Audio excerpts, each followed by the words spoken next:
Welcome to the Learning Pines YouTube. We hope this video helps.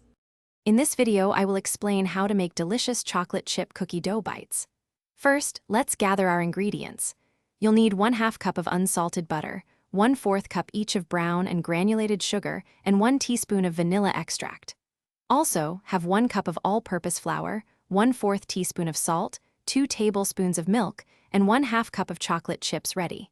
Having everything measured out makes the process smooth and enjoyable. Now, let's cream the wet ingredients.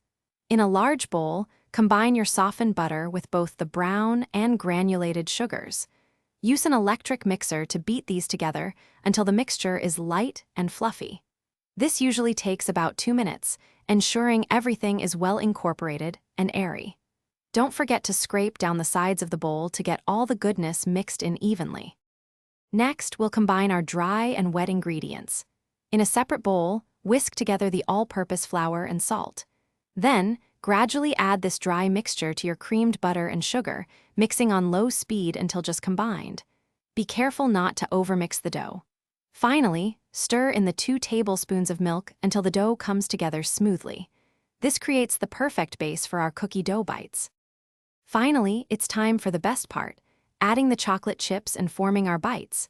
Gently fold in 1/2 cup of your favorite chocolate chips until they are evenly distributed throughout the dough. Then, roll the dough into small, bite-sized balls, about 1 inch in diameter. Place these delicious bites on a parchment-lined plate or tray.